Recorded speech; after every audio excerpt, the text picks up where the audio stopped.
today we shall be talking about the latest from the United Kingdom as Tory MPs plan to oust Kemi Badenoch before it is too late for them. Tory MPs will hold meetings this week to discuss how to remove their leader, Kemi Badenoch, as panic grows over the future of the party following Reform's success in the local elections. Two senior backbenchers have confirmed to The Independent that they are calling meetings with fellow parliamentarians to discuss ousting the Conservative Party leader. "We cannot continue as we are," and Ms. Badenoch is just not up to the task, one of the MPs said. The moves come after the Tories lost 15 councils and 674 seats last week in devastating results which put the future of the party at risk. At the same time, Nigel Farage declared his party has now taken the place of the Conservatives as the main opposition to Labour as it won 676 seats and overall control of 10 councils. One Conservative MP said, "These results were actually worse than last year's general election. We have somehow gone backwards." It is understood that a number of Tories have also contacted Robert Jenrick to stand again for the leadership just 6 months after he failed in his first attempt. While some of those plotting were his supporters, it is being claimed that the discussions on Ms. Badenoch's future go beyond the usual suspects.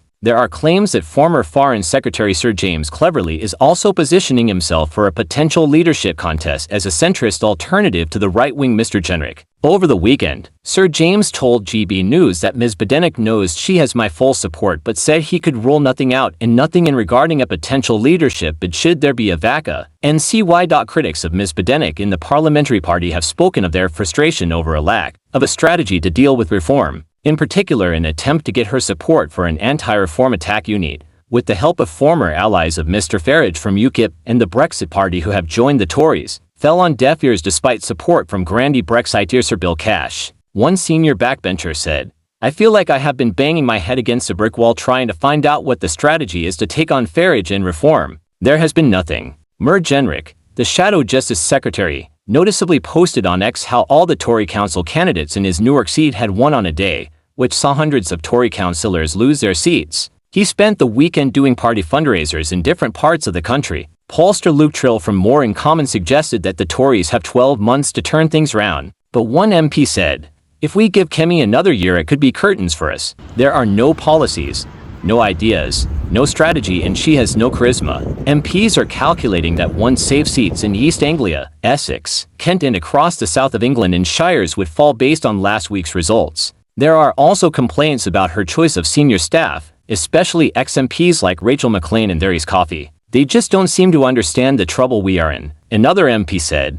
However, Tory MPs also are concerned that the updated rules, meaning a third of them, currently 41 MPs, are needed to trigger a vote of confidence with letters to the 1920 to committee chair Bob Blackman. While MPs are not putting their names on the record calling for Ms. Badenoch to go yet, other Conservatives have. Jason Smithers, the former Tory leader of Northamptonshire Council, called for Ms. Badenoch to go following the results, saying, "I can't see how a leader of a party can stay on with such terrible results across the country." Philip Lawn, director of the Respublica think tank and a former advisor to David Cameron, has also called for Ms. Badenoch to go. He posted on X Twitter, "Our leadership post the GE has been astoundingly poor. All Badenoch has offered is inertia and inaction. She has allowed reform to establish bulwarks on her flank that now look unbreachable," adding, "Regrettably, we do need a new leader, and this surely can only be Robert Jenrick. Reform can be challenged, but not under Badenoch. The alternative is doing nothing and becoming nothing." But Ms. Badenoch has made it clear she intends to go nowhere.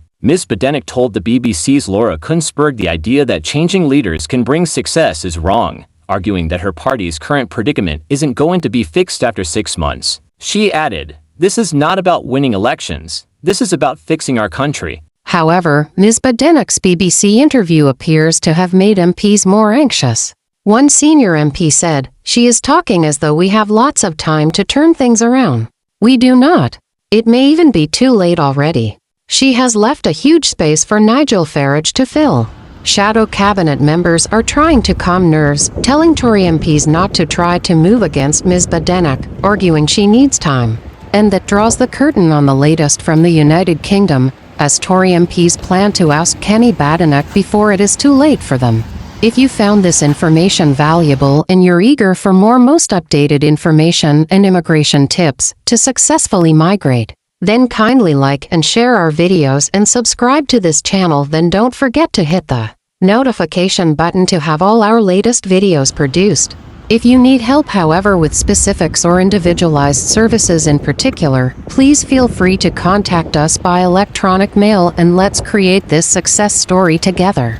Thank you and see you at the next video.